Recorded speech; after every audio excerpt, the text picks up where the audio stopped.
the Seek and Destroy market profile. And if this is a new topic for some of you, just know that when the market's uncertain or our analysis is likely to suggest that the market is consolidating or sloppy or kind of like summer trading, and specifically around the non-farm payroll week. Just so happens that this is where we're at. The market can tend to go sideways and take out both highs and lows, run to a significant level, and then reverse hard and go in opposing direction. Today we had that very thing unfold. So I want you to take a look at this line chart here and notice how all the swing highs and swing lows get taken out. Then there's a run up and then crashes. And we're going to go behind all of this idea and flesh out how the algorithm does similar to this. Now, you've recently watched me do trading the Seek and Destroy profile.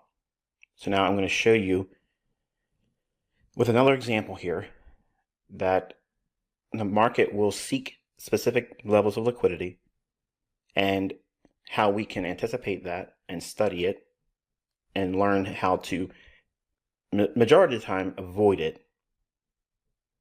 All right, so we're looking at the euro dollar. This is an hourly chart. And as a reminder real quick, this is the only thing we're going to be touching on today because the markets are sloppy. And tomorrow, which is Thursday, there will be some heavy news for GBP. So check your economic calendar on forexfactory.com. Look up GBP for tomorrow and you'll see the heavy news that's coming out for it. So euro dollar hourly chart. You can see how we've had a buy side liquidity pool swept and then a sell side liquidity pool attacked. So with these levels in mind, we're going to drop down to a lower time frame chart. All right, so here's the 15-minute time frame. Here is midnight New York time on the 4th of August, 2021.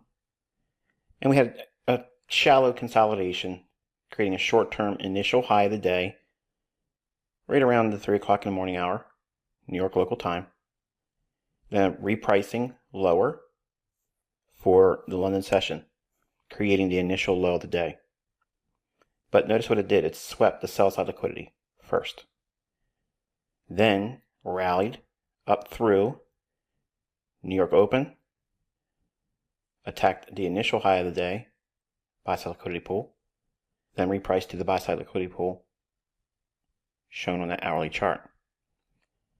Then crashed all the way back down to take out the sell side liquidity pool, resting below the initial low of the day formed in London, and then consolidated going into the close.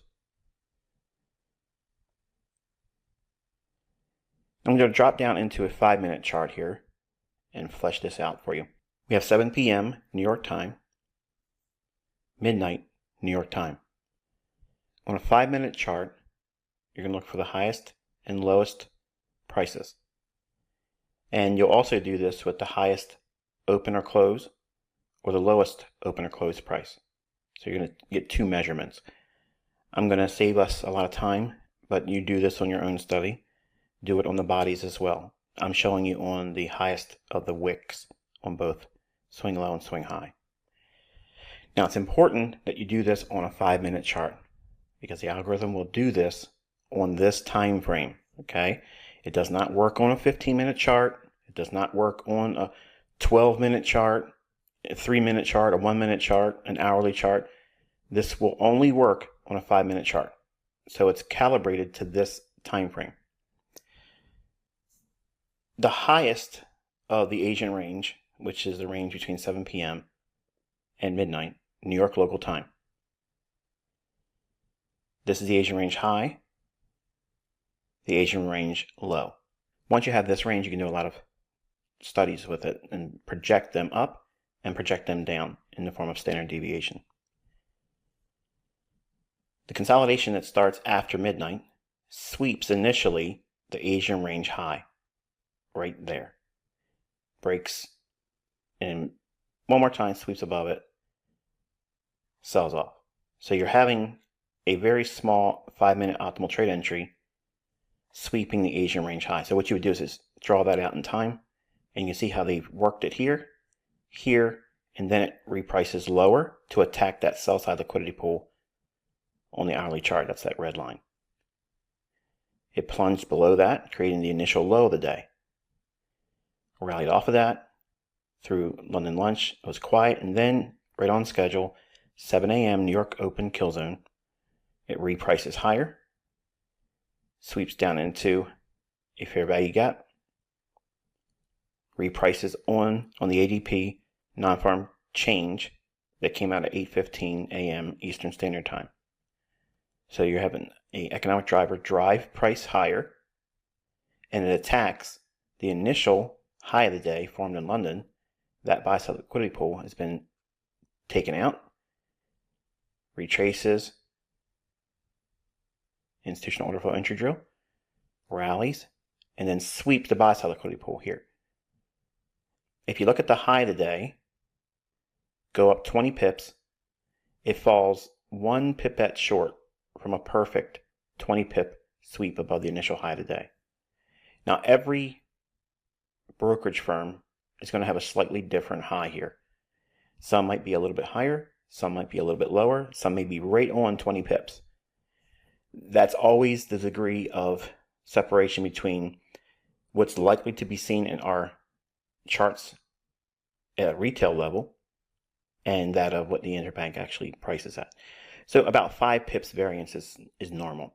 You're going to find that when I teach you the Asian range standard deviations and how to measure them out, you're going to get within 3 pips. That's usually the standard. So it's like a variance of 3 pips from what the actual high of the day is and what these levels will call. You might be a little bit over, a little bit under, and sometimes right at it. But 3 pips is as close as I can get you without doing things I'm not supposed to be doing. So if you look at the high here, this is the high of the day forming ahead of the ISM services PMI number for the dollar.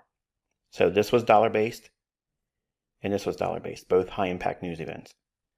So on this candle right here, that's the 10 o'clock candle, we swept the buy stops first, then came off a little bit, and then the algorithm aggressively reprices, attacking the sell side liquidity resting below the initial low of the day.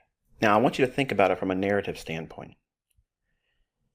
The market rallies up ahead of the high impact news, the last high impact news for the dollar at 10 a.m. So it runs the stops first, knocking out anyone that was short overnight with London, really sweeping it up higher, taking out that hourly swing high, failing to get to the 119 big figure. Now again, your live account might show it touching the 119 big figure, but that's not my argument here. It's the purge of the liquidity above this level on the hourly chart ahead of the ISM PMI number.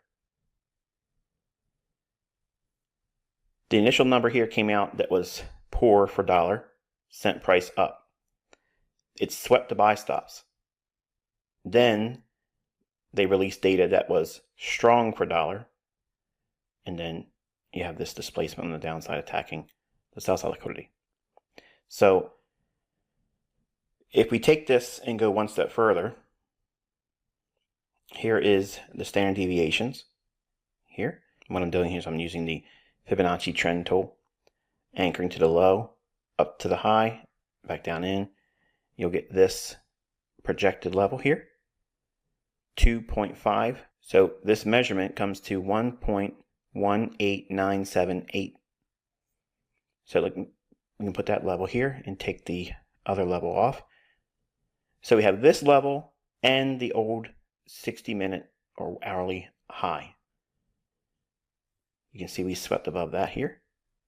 But now I'm going to take you into swing trading ideas and how we can use that information. The swing low at A up to the high of the day at swing high B. These two reference points are the initial high and low of the day. when it breaks this high and it's rallying, how far can it go? Let's say you weren't paying attention to that hourly chart and you didn't notice that liquidity pool. It happens. I mean, you're developing. But you do have the standard deviation 2.5 level calling for this right here based on the Asian range. Let's see if we can get some confluence in agreement within 3 pips from this low to this high, and we'll just use the regular Fibonacci. So we're measuring the low up to the high, and make sure you're toggling on your settings negative 0.5. It's calling for 118.98 and 8. Okay, so that's what we're looking for on the Fibonacci. We're not using Fibonacci on the basis of the classic extension levels.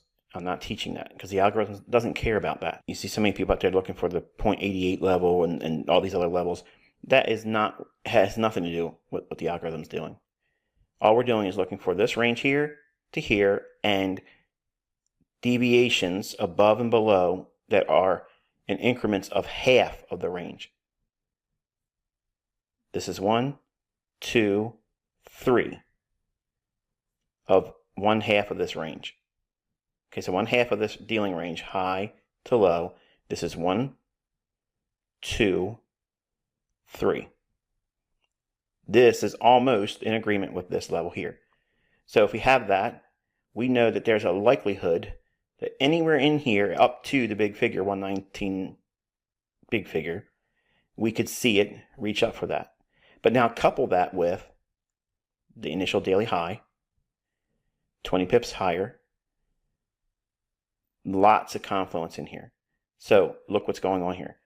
118.97 and 8. 1 pip above that would be 118.98 and 8 pipettes. 2 pips above it would be 118.99 and 8 pipettes. And then we would go into, obviously, the 119 big figure. So within 3 pips, like I teach in the mentorship, you're going to learn about this, obviously, if you're in the 2021 group, when you get into model number 5 as a charter member. And you'll hear me talk about how in the teachings for the standard deviations on the flout, Asian range, and central bank dealers range, it gets within 3 pips of the daily high and low. But you have to have other things in agreement with it. You just can't say, well, I'm going to look at, a standard deviation of 2 or 3, and then that's enough for me. That's not how it works. You have to have some other things that lend to that idea, like we have here, 20 pips reaching up above the initial high of the day, going into a high impact news event. So it's running up, and you've seen me talk about this before in other teachings, where a liquidity pool that is being purged ahead of a high impact news event usually is them pricing in an extreme premium for them to run stops out and then aggressively go the other way. And that's what we're saying here. Now for the low of the day, we have the initial low of the day here, and you can see that price is 118.42 on 1 pipette. Now I want to talk to you a little bit about calibration. Now calibration is where you take what you receive in your retail feed, which is forex.com here. If this low comes in at 118.42 on 1 pipette, is it really 118.42? No. It's really 118.43 because it did not come down a full pip to get to 118.42. It failed to do that. So the round up to the nearest pip would be what? 118.43. That's what you have here, noted. 10 pips down below that price takes us here at 118.33 even. And it goes just below by a hair, and that's a 10 pip sweep there. So you're looking at how the market trades with these aggressive runs using the news. When it's in range trading, it's in summer doldrums, it's ahead of a big news event that's going to occur for GBP tomorrow. And then we have non-farm payroll as well. So there's lots of landmines, and that's what I mentioned ahead of time. Try to be very careful trading this week, because if you maybe got caught by this, maybe got hurt, and you don't want to tell me, this is seek and destroy.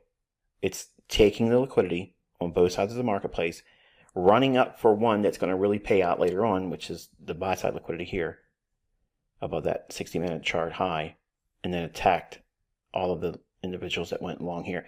So look what they did. They punished the shorts from London that made money here. They ran those out.